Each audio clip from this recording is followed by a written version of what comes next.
Hello viewers, Super GT here with some more V8 Supercars action around Monza. Off the line we go. And we've already got a collision. And we're into the wall. Oh my god, that is not a very good start at all. I didn't stall at least. But we have crashed. There has been an overload of banter. But we are off the line. Eventually in 20th.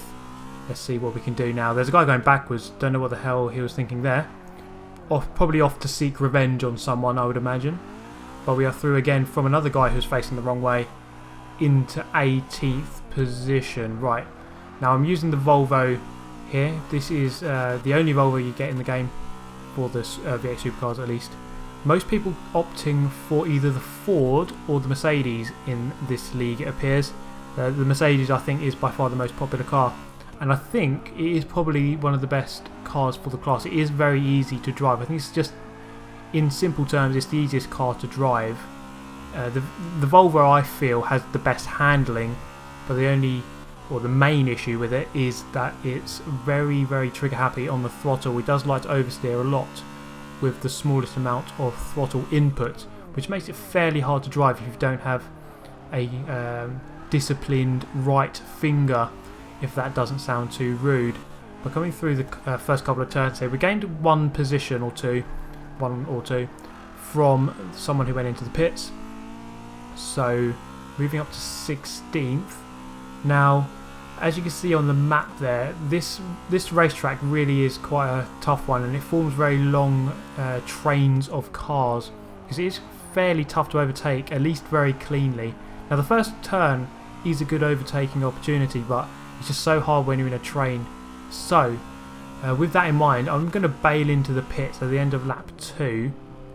So we're going to have a 10 lap stint after this one. So as we exit the pit lane here in 18th, we've got a fairly decent sized gap ahead of us. So we've got some clear space to operate in now. And then at the end of lap 6, moving on to lap number 7, it gets a bit more interesting. We've got people coming out of the pit lane now.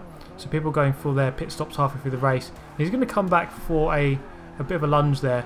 We make contact. I'm just going to have to edge him wide, force him to the outside, just about get ahead. And I've maintained my position there. So you really do have to fight tooth and nail for every position in this league. Obviously, ideally not too hard. And then at the start of lap 8, a massive lockup. He's going to go for a massive lunge once again. But I'm going to get the cut back on him there. He went in a little bit too hot. So keeping the position.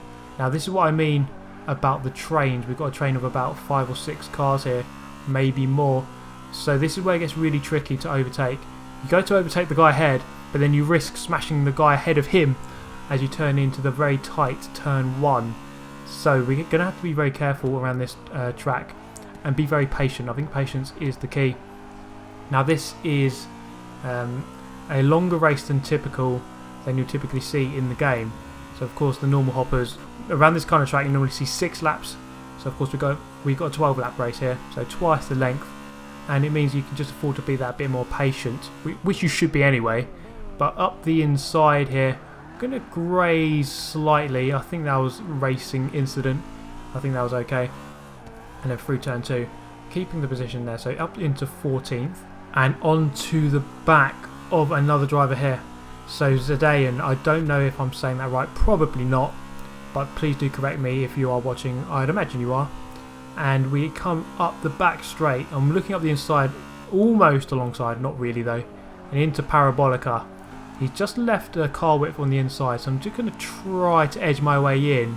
And this is how you race at high speed without making contact. It can be done, and that's a good example of it. That's good compliant racing from the pair of us. He gave me space on the inside, but I respected that he was ahead, so he typically had the that corner basically. I couldn't really force my way in because I was way behind. But then the guy ahead there, 2 positions ahead, getting very hairy through this section, and that is an example of trying to watch the cars ahead too much. Then you actually make a mistake. I actually went a little bit wide there.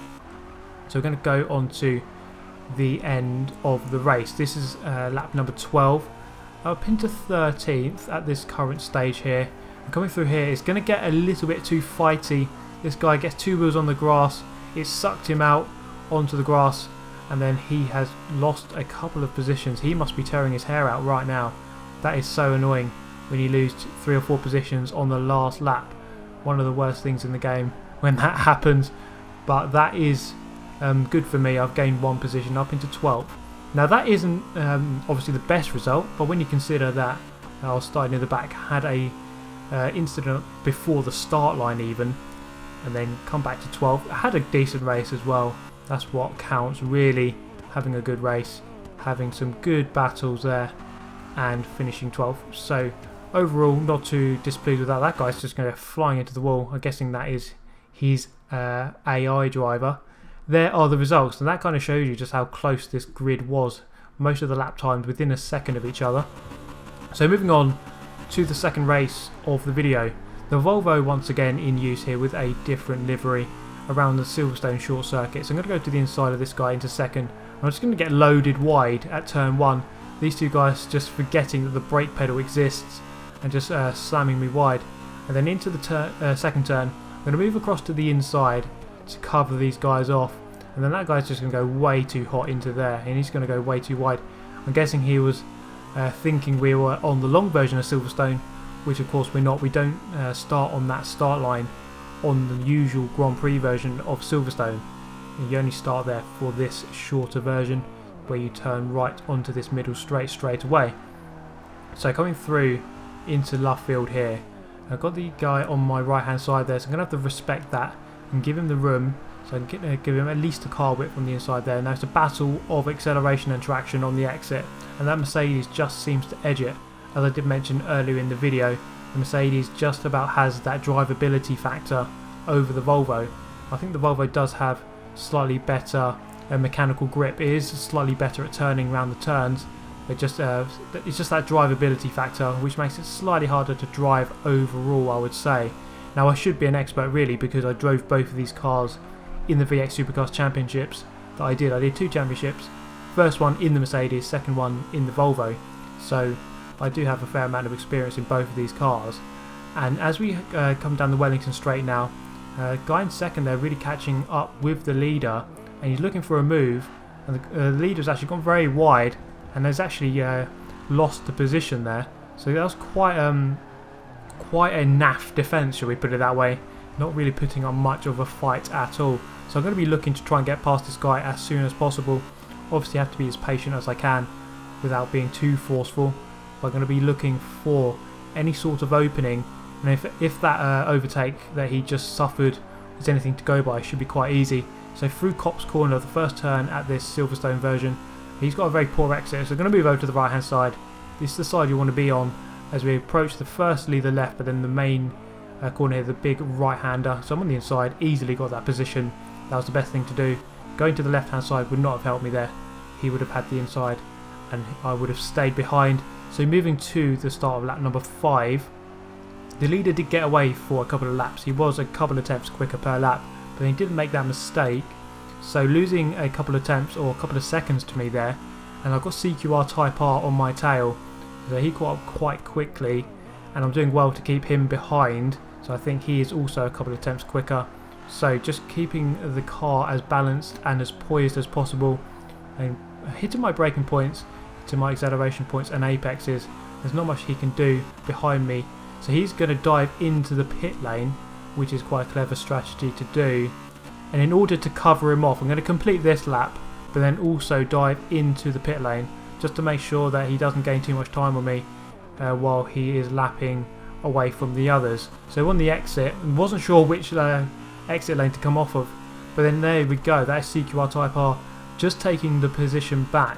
So he's actually technically second at this point. We are 7th and 6th at this moment, but once everyone pits we should move back to 2nd and 3rd respectively. Perhaps he might move up even further, but then this is the end of the race. I just did not have the pace to keep up with the top two. CQR Type R is just going to have a big incident there, and that is the danger of the curbs around this circuit. You just don't want to get two wheels on the outside of the curb, light up the wheels, and then you are going to go spinning round. So I didn't actually finish too far behind these two guys. As you can see, it's only a matter of a few seconds at most, but it's just those crucial couple of attempts which I just did not quite have around this lap. So it was a decent race in the end, a couple of good passes in there, We're just going to finish third as we come through the last couple of turns. Now this brings me on to an exciting community opportunity for you guys. Now I want anyone to comment in the comments down below, because I am going to be doing a community race against Atax Johnson, a very, very fast driver in the game, one of the best in the world, let's put it that way. So I'm going to have 4 drivers from my community against him and 4 drivers from his community. So for those of you who want to be part of it, please comment down below and I'll be choosing 4 of you to take part in that race. Not sure exactly when it's going to happen, maybe the 2nd week of July, so a couple of weeks time it will be happening, and then we'll be having a community race. So 10 drivers overall, 5 for me including myself and 5 for him including Atax Johnson. So keep an eye on the channel for that and comment down below if you'd like to be involved. But that is going to be the end of this video, guys. Thank you very much for watching. Hit the like button as always, subscribe for more of the same, and I hope to see you in my next one. Goodbye.